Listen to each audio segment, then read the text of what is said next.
Hello and welcome to another Let's Play of Eldfall Chronicles. This time we are at another side quest after we just cleansed the Putrid Bog. And on our way over to the Mount Isuna Bell Tower, we are at the second stage, where we are now caught in the blizzard. So, somewhere in the valley, just as you reach high ground to look around, a blizzard engulfs the land. With visibility diminished and the cold biting at your bones, your only option is to find shelter. We already placed the tiles, placed our heroes, encounter wanted elevation token. We also placed them. And now, we have roll a die. We did with a 19. The result determines the placement of the hostiles according to the hostile placement. We have here 19. The long forgotten bones rise from the snowdrift, bearing your advance. Place 2 bone walkers, 1 space west of 2, and 1 forgotten hero on 1. West of 2, we are here. And forgotten hero placed on 1. Okay. And we have blizzard. The entire field is considered hazy environment. Cold winds. When you reveal a weather card, ignore its effect. Instead, all heroes must perform a toughness roll. On a failure, the hero suffers the crippled state until the next hostile's turn. This is actually far less punishing than freezing winds. The quest ends if all heroes leave the field through exit. Heroes may only leave if there are no hostiles on the tile with the exit. So, I will just get out the hostiles with the Bone Walker and the Forgotten Hero. And as soon as I have done that, we will start with the quest. Okay, I placed the hostiles and I nearly forgot to try and get a synergy card. This time I will try Predatory Instinct. And as you can see, while we are in hazy terrain, we would increase our strikes by 1. And to unlock it, whenever we incapacitate a hostile while within the hazy environment, place a synergy point on this card. We need 2 times this. And I think in this quest where we have hazy terrain whole time around, this will be quite easy, especially no range attack through from outside. In range attacks into or against targets inside are with a half attack modifier, and attacks with the reach 1 plus suffer -3 attack modifier. Therefore, best case scenario, we attack only while we are within. And since Theros has Batu, and Batu allows him to ignore the hazy effect or hazy environment, for Theros, this is actually a no-brainer. Excuse me. So with all this, let's start. Nara will start by casting Soul Leech immediately onto herself, just to regain a few more mana token. And I'll start the game by moving with Anari. She will move into the space of Sagan and Nara and cast Melting Touch onto Nara immediately. And before I continue, I will immediately go with Theros, who will activate. He will shoot one of the Bone Walkers. Let me just grab my hero die. I totally put them out of reach. That was not my smartest move. So, now, as I said, I will attack Theros. Theros will use his Assassination 1 to increase his attack value, his power to a total of 19, and the Bone Walker will obviously try to dodge. Because of the shield, the Bone Walker has a +3 against armor, his armor against Theros, so let's see. Theros with the 15 hits, the 20 is a missed dodge, therefore Theros hits, nevertheless the undead goes 1 space forward. And Theros has a total power of 19, as I said, minus the now increased armor value of 5 because of the shield. He needs a 14 or less to incapacitate the undead. And with a 4, this is the first Bone Walker incapacitated and the first point towards our goal of reaching Predatory Instinct. Let's see if we can continue this. Theros will do the same procedure with the other Bone Walker. Second activation for Theros. The Bone Walker, the 8 would hit, but the Bone Walker has an agility of 8.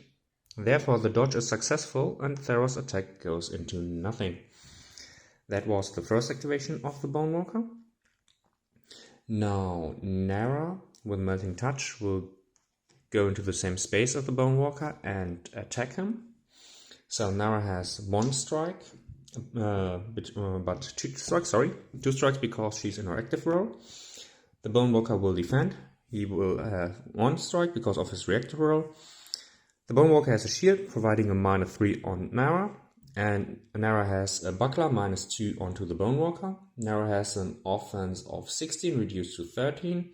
While the Bone Walker has an offense of 10, 1 to 3, boosted by 1 because of another undead to 11, -2 for the buckler, so a total of 9 defense. With a 14 he failed, and Nara needing 13 or less. 3 and a 5, these are to hit at least. Ignoring armor, she has a total power of 15. And 8 is enough, and a 3 is also enough with a burn, inflicting 2 wounds in total. Which means, because of her leech life, she will gain 1, and I will just lose a synergy point for a second one. So a total of 4 mana token. Putting a second synergy point, therefore Predatory Instinct is unlocked. And I will use it. Increases the strike of attacks by 1. And Neri isn't attacking. One of these 3 would be useful, and because Hazy... I'm eyeing with Theros actually. But I'm unsure because he is more of a backup. Here hits an enemy for form of 3 strike 1 attack. And then during the strike. Strike cannot be modified. Okay. That makes Theros a little bit more unattractive for this upgrade. My main heavy hitter is still Sagan. Do I want to boost him further? In Hazy Terrain or Nara?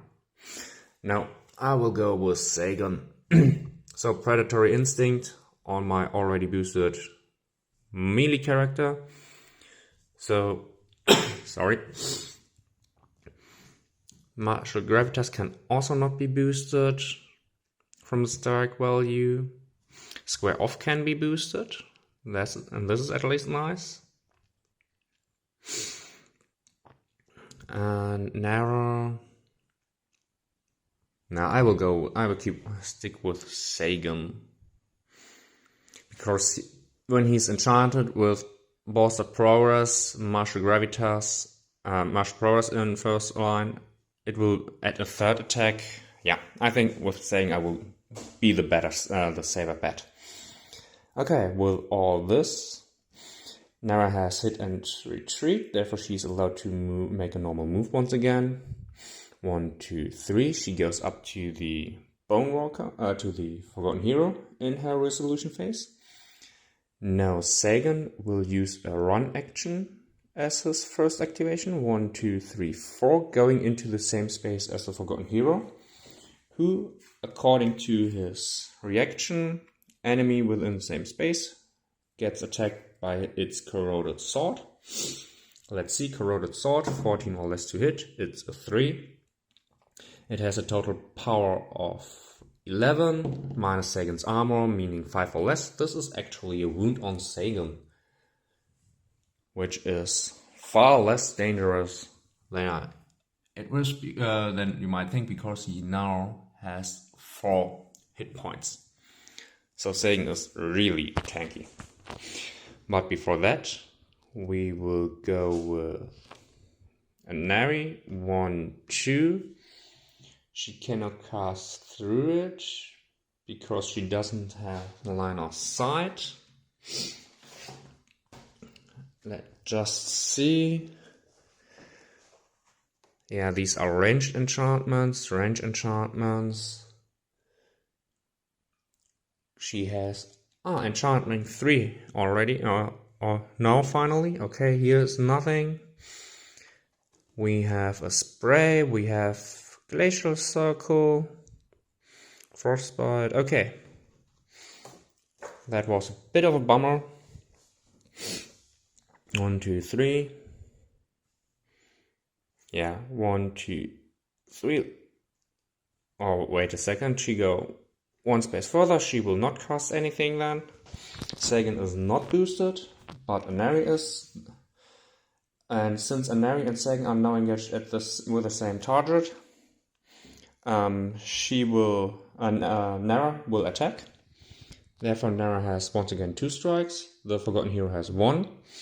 -2 for Nara's buckler, therefore he has a defense of 12. With a 15 he failed. Nara is boosted because of her Lover's Bond to 19 in total offense. 1 and 5, 2 hits. She already has Melting Touch, therefore ignoring armor. Total power of 15. 17 and 4. 4 is 1 wound. Burn with a total power of 15. Okay, it's not enough. Therefore, the Forgotten Hero also just received 1 wound. He shot 2 times, she moved and cast 1, she attacked twice. Now Sagan has a second activation. And Sagan will use it to attack.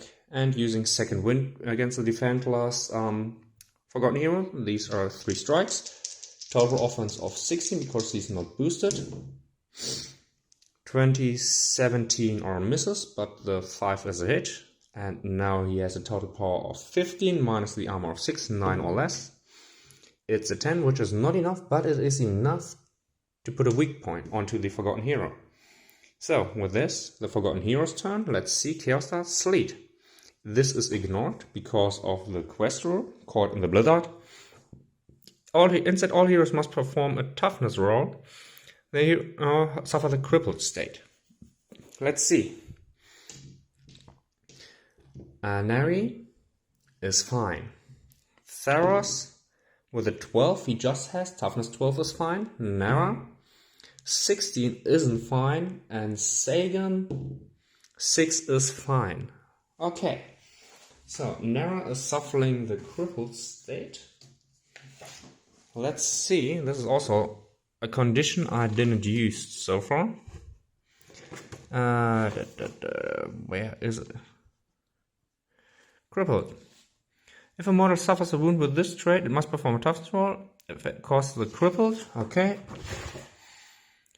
Half speed and agility. Okay, that's fine. I expected worse. Until the next All-Stars phase. Luckily it's Nara, because Nara has a movement of 4, so she still has 2 spaces, similar to Sagan and Anari. Okay. With all this, the Forgotten Hero will see who he attacks. 1 to 10 it's Nara, otherwise Sagan. It's Nara. Sagan will use his free protector skill, because he has a defense of 16. Or might Nara be actually better, because she reduces it to 12 by him and has a boost. No, Nara will take it actually, because Nara now has a defense of 13, boosted by Lover's Bond to 16, and she has a buckler. But Sagan will get a second strike. Now Sagan will use his protector skill, getting strike 1 and knockback 1, and also 1 for his reactive roll, 1 for his sentinel, 2 strikes from the Forgotten Hero, and using his master for parry, he reduces the offense by 3, therefore only 11. Sagan is simply the better choice. So 13, 9 for the Forgotten Hero, 2 misses, and Sagan with a 16, 1 hit, the 19 misses sadly, because he's not enchanted. Power of 15 minus armor 6, 9 or less. With a 7, this is a wound, a second wound onto the Forgotten Hero, and it crumbles. Okay, this was the hostile's turn. Now let's go with the hero's turn. Nara will cast Second Sight onto herself. Spectral Sight, sorry. And with this, Theros will start to get moving. 1, 2, 3, 4, 5, 6, going up to here. And Nara will go 1, 2, casting Melting Touch on Sagan through this. It's not through, it is into, so she's allowed to move a second space. And now let's go with Sagan. 1, 2, yeah, Sagan, 1, 2, and he will dodge into this space. While dodging, just so in case there might be any danger. So, The swirling snowdrift blinds you, reducing the world to a disorienting blur of white. Shapes flicker at the edge of your vision, their movements fleeting and unreal, like shadows half-formed. Doubt creeps in. Is it merely the storm playing tricks on you, or is something truly here lurking just beyond sight? Then suddenly the answer comes. A thin, skin-stripped arm lunges from the swirling void, reaching with a desperate intent, a remnant of something long lost, grasping for life it will never reclaim. Place intrigue token 1 on 3. Roll a die, it's a 5. Placement of hostiles. The undead rise from the ground ahead, clawing their way out of the snow. Through the swirling storm you glimpse a colossal figure descending the snow-covered track, its ominous shape a dark contrast against the white expanse. Place 2 Bonewalker west of 4. So it's here. 1, 2. Here it is. And an Ornament Marauder carrying common loot on exit. Okay. So, you two are placed here. And I will place the loot token and get an Ornament Marauder, and I'll let you join as soon as I continue with my hero's turn. Okay, I placed the Ornament Marauder, the Bonewalker and the Intrigue token. And I will go on with Nara, who is crippled, therefore 1, 2 spaces only, and she will use a run action, 1, 2, 3, 4, to go up to here. And Sagan is still boosted with the Melting Touch. Therefore Sagan will go 1, 2 into the space with the 2 Bonewalkers, and he will strike one of them. Sagan gets -3 because of incoming melee, because of the shield. So Sagan has 2 strikes, the Bonewalker has 1. Its defense is boosted to 11. Sagan has a total offense of 19. Sagan will risk it and make a second wind attack. Therefore 3 strikes. The Bonewalker with 11 or less gets a 5. Sagan needing 19 or less, 17 and 2 4s. The 2 4s are cancelled by the 5 of the undead. And the 17, normally 19, but -3 because of the shield. Because of the 17, Sagan misses. And the Bonewalker wins the confrontation. Unexpected, but that's how it is. Therefore, the Bonewalker with a 13 failed to wound Sagan and puts another wound token onto him. Now Theros had just moved up and Anari is still able to activate, so Anari goes 1, 2, just in case she casts a Melting Touch onto Nara, who's also still able to activate. And this is how much space? It's 2. I do not see it. No, yeah, it's a 2 space. So this one is full actually. Then let's go with... let's first activate Nara, and she will activate the Intrigue token. Might be a bad idea, but I will see. You discover a small flame flickering within a stone lantern. Its gentle warmth is barely enough to save off the creeping threat of frostbite. Place common loot on this space. Any model in this space with Intrigue token is immune to cold winds. So therefore no toughness test, that's nice. But my main intent is 1, 2, 3, going up to here. And wait, or will I activate? I have medicine, soporific grenade, firecrackers. No, I will stay where I am and I will not do anything else. Therefore, now the Oni Marauders, or the hostiles' turn. Let's start with the Chaos card. We have Daylight. 2 different heroes can each heal 1 HP and remove 1 weak point. So, looking over my heroes, nothing at all. 1 weak point and wound. 1 weak point and nothing at all. Therefore, Theros and Sagan benefit from the healing rays and are back to their former self, so everything is healed. And now the Bonewalkers. Sagan is still enchanted And the first Bone Walker will activate attack Sagan. Sagan will strike back and reduce the Bone Walker's offense by 3. Therefore, the Bone Walker has a total of 9. The 10 misses, but the 3 hits. Sagan has a total defense of 19, minus 3 is 16 or less. 6 and 17. The 17 misses, the 10 misses, the 6 beats the 3. Therefore, this time Sagan wins, power of 15. He destroys the undead with a burn quality. It's not, but Sagan also has sweep, therefore he also hits the other undead. With a 2, this is also enough to put a wound onto it, and with the burn quality, the other undead is also burned to crisp. And I totally forgot that the Onimarora begins first, and he walks towards the enemies. If he has no line of sight, in his active role, engage our enemy within 3 spaces, 1, 2, 3. This is not the case. Line of sight is also not the case because here is line of sight blocking lines, the black ones, and otherwise he will rotate. If line of sight, walk towards enemy. So he will only stay there where he is. Okay. I expected it actually 1, 2, and then line of sight 1, 2 and attacking, but not according to the rules. Maybe next time I will do that. Hero's turn. Everybody fully healed. Am I curious and want to roll on the common loot table?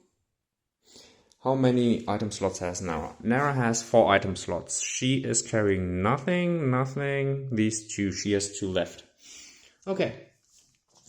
Nara will cast this time Spectral Sight, Soul Leech onto herself, maybe to get some mana points from the Oni Marauder.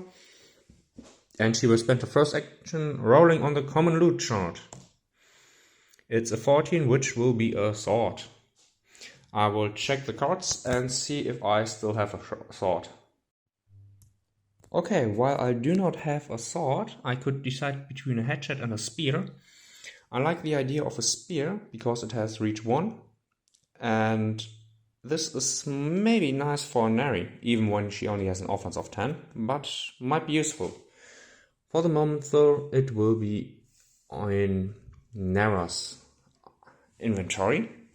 So, first activation. Second activation. 1, 2, Melting Touch on Sagan, going up 1 space. Next, I think I will activate Theros. 1, 2, 3, 4, 5. Going up to here. And now 1, 2, 3, 4, 5. Activating first, he will shoot at the Oni Marauder, who will try to dodge over the ledge. Theros will he use his overwhelming assault? No. Will he even attack with the Fenian crossbow? Also no. He will use his firecracker. Here. Just a blast small, so all in the same space, but it has the stagger quality. So, Theros has total accuracy of 15. With a 12 he would hit. And the Oni Marauder has an agility of 8. Therefore, let's see. It failed to dodge, therefore it is staggered. Since it has no power, Theros cannot wound, but he could stagger it with his second activation, because 1, 2, 3, 4, 5. Yeah, second activation, the Oni Marauder is staggered, which is great, because we have here 4 space squares, so Sagan will run 1, 2, 3, 4, going into the same space as the Oni Marauder. Nara will run 1, 2, 3, 4, 5, 6, 7, 8, goes also into the same space. Now Anari 1, 2. She will cast Melting Touch on Theros because Nara is too far and Anari cannot cast between. Actually, let's make intelligence rolls for Nara for this space because this is relevant. Or for these 3 spaces. The first one, intelligence, because intelligence of 14 is just enough. Dexterity, because I will with the scouting ahead, which allows me to ignore spaces which Nara moved through. So, and now we can ignore this space. Here I will do a agility check, because with the version Oberon I can reroll 1, 13 or less. She can ignore this one, and then she can cast it into this space. So 1, 2, and she will cast Melting Touch onto Nara as well. So, activate twice, activated once each. He is staggered and out of action, therefore, activation points therefore. Nara has Soul Leech onto her, so Nara will activate. She has 2 strikes usually, 1 because of her claws. And do I want to use the claws, or will I? Yeah, the claws are a melee weapon, and the reinforced claws are just an accessory, which increases her claws, so 3 strikes. Since she's engaged with the same opponent as Sagan, this will be a 19 or less. 5, 5, and 5. Really nice roll. And now, total power of 15, ignoring armor. We have a 9, a 15, and a 20. This will be already 2 additional mana token. And now the burn quality. 16 and 20, this will be not enough, but the Oni Marauder has 2 wounds already and 1 weak point. And now Sagan usually has 2 strikes, a 3rd one now for his predatory instinct because he's in a hazy terrain. And he will get a 4th one because the Oni Marauder is out of activation points, and he will use Second Wind. Since he's enchanted, he has a total power of 19, accuracy of 19, offense, that's the stat. Natural 1, 14, 18, and 15, already ignoring armor. 20 is not, 16 is not, but the 11 and the 5 is enough. And the burn, 9 and 5 is also enough for additional wounds from Sagan onto the Oni Marauder, who drops his common loot token. Now let's go right into the hostiles turn. And we have Terra's Embrace. Choose the hostile with the highest tier on the field. There are none, therefore this is out of game. And now it's my hero's turn. Theros will go 1, 2. This is 4. Go here, and he will go and loot this common loot token. Let's see what we have here. I roll a 15, which will be the headshot. Okay, I will grab it afterwards, because now, since Theros is here, my heroes can get climbing, and Nari will go 1, 2, 3, 4. Nara goes 1, 2, Sagan goes 1, 2, and Theros also leaves the field because of climbing. So, quite a successful game. Got a spear, got a headshot, got with Sagan in hazy terrain another strike.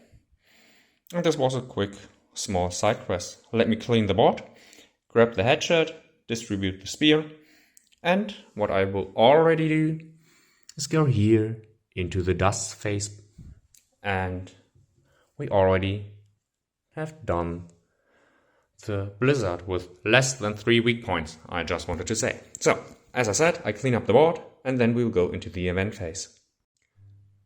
With all this, I totally forgot to read the ending. You push through the howling winds and reach a small clearing where the remnants of splintered trees and broken branches form a natural snow-covered mound. With little else to shield you from the relentless blizzard, you crawl beneath the tangle of wood and ice. And yeah, all this. And as you can see here now, from the Hanging Valley Shrine, we went through the Putrid Bog, we were caught in the blizzard, and now we are at Mount Isuna Bell Tower. And wherever the Mount Isuna Bell Tower is, Kagura Shrine, Tomb of the Ancients,